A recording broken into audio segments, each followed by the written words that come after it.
ఈడికి ఫోన్ చేద్దాం. చా, ఈ ఆర్సీబీ వాళ్ళు కప్పు గెలిచేశారు. వస్తానా ఉండరా ఆడు వచ్చాడంటే పెద్ద మావా.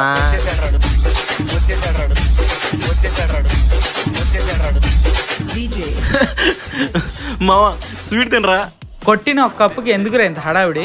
అరే బాబు, మేము కప్పు కొట్టినందుకు కాదురా నేను నీకు స్వీట్లు ఇస్తుంది. మరి? గ్రామీణ హోమ్ ఫుడ్స్ దగ్గర నుంచి ఫ్రాంచైజ్ తీసుకున్నా. అరే నువ్వు ఫ్రాంచైజ్ తీసుకుని బాగుపడతావు అంటే మీరు కప్పు కొట్టిన దానికంటే ఎక్కువ బాధపడతారని నేను. అరే పాపిష్టోడా, రా షాప్ చూపిస్తా. అబ్బా అబ్బా అబ్బా అబ్బా, ఏంట్రా ఇన్ని ఐటమ్స్ ఉన్నాయి? మరి మామూలుగా ఉండదు మనతో. ఫ్రాంచైజ్ కో 10 లక్షలు అయినాయా? 3.5 లక్షలే. 3.5 లక్షల? అంత తక్కువ? ఒక వెరైటీ కాదు, చెగోడీలు, బొబ్బట్లు, సున్నుండ్లు, పచ్చళ్ళు, జంతికలు ఇలాంటి 250 రకాలు ఉన్నాయి. వాళ్ళే ఇస్తారు. 250 వెరైటీసా? టేస్ట్ ఎలా ఉంటుందో ఏంటో. ఇది ఒకటి తిను.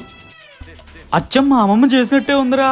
మామా, గ్రామీణ హోమ్ ఫుడ్స్ ఫ్రాంచైజ్ తీసుకున్నావు అనుకో 6 బెనిఫిట్స్ ఉంటారా.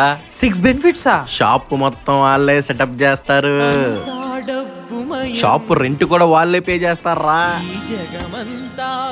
మా ఎంప్లాయీలు లేరు, వాళ్ళకి శాలరీ నేను ఇస్తా అనుకుంటున్నావా? వాళ్ళే ఇచ్చేది. నువ్వు పెట్టిన 3.5 lakh కి 24% ఇంట్రెస్ట్ వాళ్ళే మనకి యాన్యువల్లీ రికంగా ఇస్తారు. 24%? డిజిటల్ ప్రమోషన్ మొత్తం వాళ్ళే చూసుకుంటారు మావా. నువ్వు పెట్టిన ఇన్వెస్ట్మెంట్ మొత్తం 8 months లో మళ్ళీ బ్యాక్ వచ్చేస్తుంది. మనకి లాభం ఎట్టా? వాళ్ళకి 70%, నీకు 30%. అరే వాళ్ళ నెంబర్ పెట్టరా. ఇప్పుడు చెప్పరా, నువ్వే టీం? నేను చెన్నై, నువ్వు ఆర్సీబీ. ఎద్దవ్వా, మనం ఇండియన్స్ రా. ముందు నెంబర్ కింద పెట్టాను, వెళ్ళి వాళ్ళకి ఫోన్ చేయి. బాగుపడు పందిలా.